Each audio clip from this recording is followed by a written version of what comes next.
Olá, estamos de volta com o programa Lente Aberta e o assunto agora é a Prolar, a Companhia Habitacional de Ponta Grossa. Comigo no estúdio está o presidente da Prolar, Dino Schrutti. Presidente, obrigado pela sua presença hoje aqui no programa Lente Aberta. Olá, Ney, obrigado pelo convite, estamos à disposição. Presidente, nós tivemos um trabalho excepcional nesses últimos 4 anos desenvolvido pela Companhia Habitacional de Ponta Grossa, os últimos 5, bem da verdade, né? E esse trabalho ele teve a vantagem de contar com muitas unidades do programa Minha Casa Minha Vida, que, diga-se de passagem, acho que é um dos melhores programas de política pública já criado no país. E também tivemos um trabalho muito grande de regularização fundiária, o que, cá entre nós, é igualmente importante, para dar às pessoas a tranquilidade da posse jurídica do imóvel, né? Não apenas da posse por si só. E eu gostaria que o senhor nos ajudasse a entender o que está sendo feito agora para esse ano de 2019, dentro desse campo. Vamos começar com a regularização fundiária. Qual é a meta de vocês a partir de agora? Bom, Ney, em meados de 2018 nós publicamos a nova lei de regularização fundiária local. O programa que até então chamava-se Papel Legal foi ampliado e tornou-se Minha Casa Legal. Até aquele momento o município trabalhava apenas famílias com renda bruta mensal de até 3 salários mínimos, apenas a regularização fundiária para fim social. E a partir da edição dessa nova lei, nós começamos a trabalhar também para fim específico, simplificando, reduzindo muito mais o processo de regularização e ampliando ainda mais as famílias a serem atendidas. O que houve foi um aumento de áreas a serem regularizadas e, naturalmente, uma necessidade de uma melhoria e uma ampliação também da equipe. Então, a equipe que atendia a regularização fundiária dentro do Departamento de Patrimônio do município e que fazia apenas o papel legal, ela continua atendendo algumas regiões e a equipe da Prolar passou a ampliar esse atendimento para as famílias em caráter social e para as famílias em caráter específico, que são áreas particulares, famílias com renda acima do caráter social e que naturalmente elas acabam contribuindo financeiramente para esse projeto. Isso iniciou-se agora em 2019, a parte operacional. Nós fizemos algumas reuniões em alguns bairros e outros nós assumimos a etapa onde já tinha etapa complementar de trabalho. No último mês de março, nós ampliamos o trabalho de levantamento topográfico georreferenciado para que os bairros pudessem ser atingidos. A expectativa é que nós possamos regularizar mais de 1 milhão de metros quadrados só no primeiro semestre agora de 2019. Regularizar, onde nós falamos retificação de áreas, mapeamento para uma posterior emissão de certidão de regularização fundiária. Para o segundo semestre nós entregarmos a titulação para essas famílias.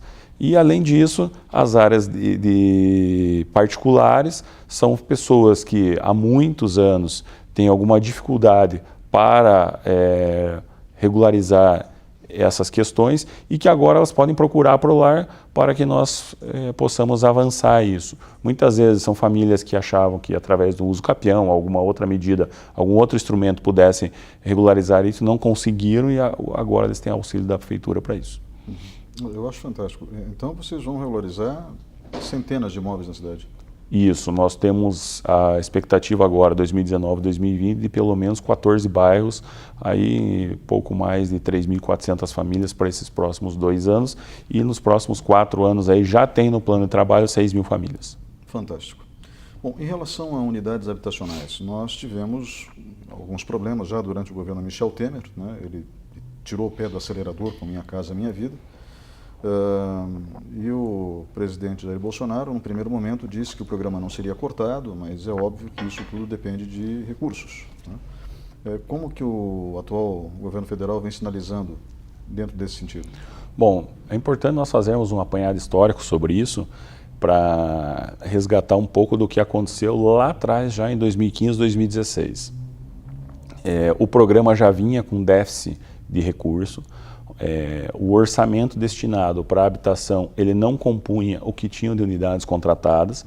Nós passamos por um período eleitoral onde então presidente Dilma foi reeleita, e a partir dali os projetos começaram a ser interrompidos por atraso no pagamento, ausência de capacidade de recebimento de algumas construtoras que estavam deficitárias. Em Ponta Grossa, graças a Deus, isso não aconteceu, porque nós enfrentamos um período de escassez de recurso pós-contratações. Então, o que aconteceu é que nós seguramos as contratações para evitar essa quebradeira que nós vimos em algumas outras regiões. Com o pós-impeachment, quando o presidente Temer assumiu, ele então estabeleceu um limite de orçamento geral da União, que é o recurso destinado ao subsídio. Com isso, naturalmente, reduziu o número da meta de contratação. Ele tinha uma expectativa de contratar 170 mil unidades, contratou 18 mil unidades. Dessas 18 mil unidades, apenas 4 mil unidades começaram obra no Brasil todo. Então, 95% dos projetos foram suspensos, interrompidos, cancelados.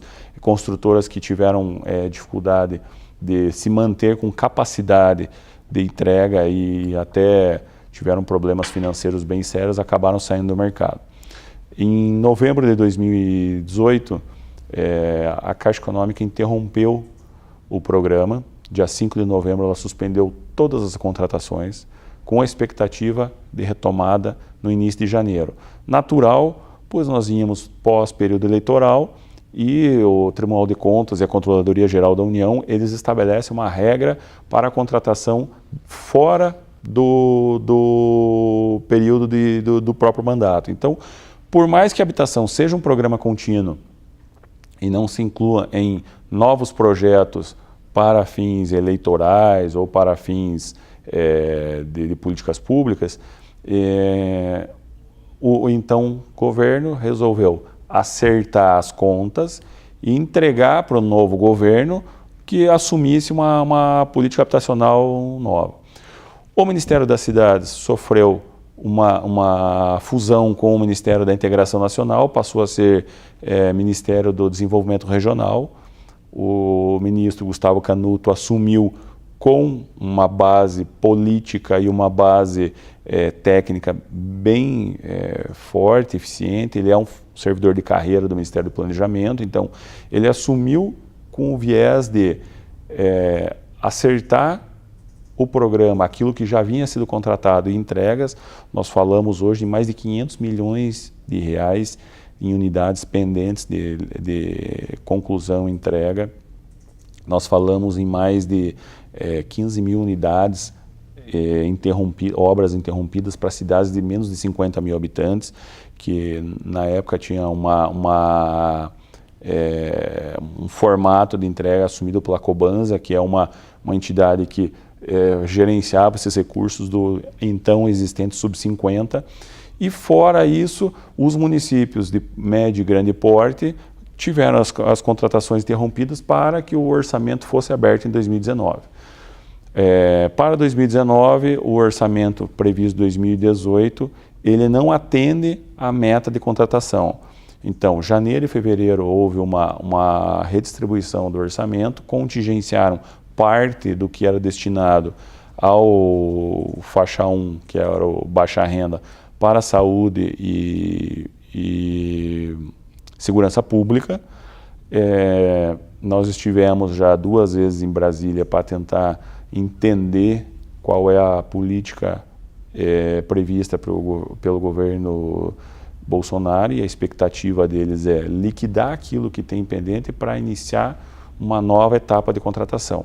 Segundo as informações que o próprio Ministério nos passou, até o final de abril eles concluem com restos a pagar aquilo que está pendente, e a partir do final de abril eles, onde vai ter uma nova audiência pública da Comissão de Desenvolvimento Urbano, e será reprogramado a parte de Orçamento Geral da União para subsídio das unidades do baixa renda.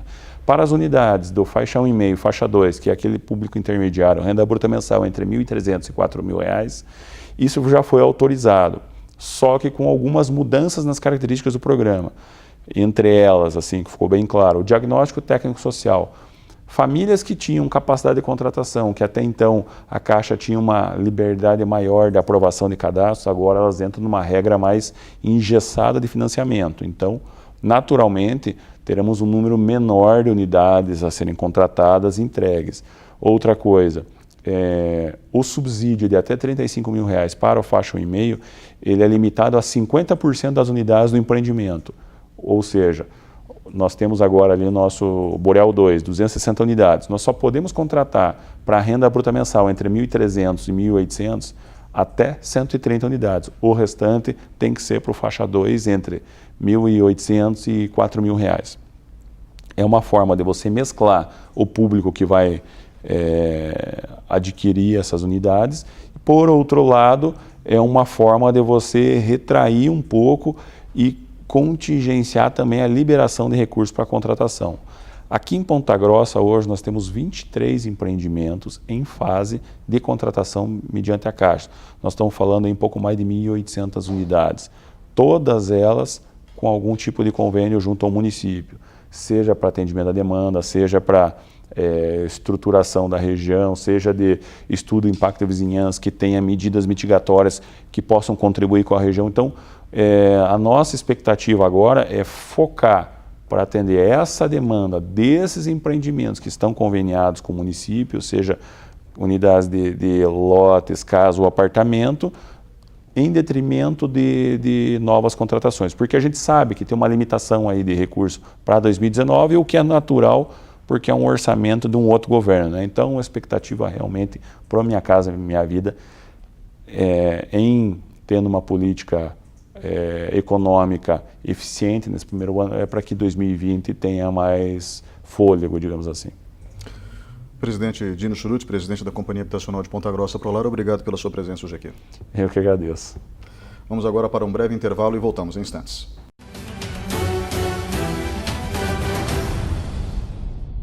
Apoio GEMAD, uma empresa com responsabilidade social. Sicredi, vamos fazer juntos. E Box 101, o mundo virtual ao seu alcance, no Shopping Popular.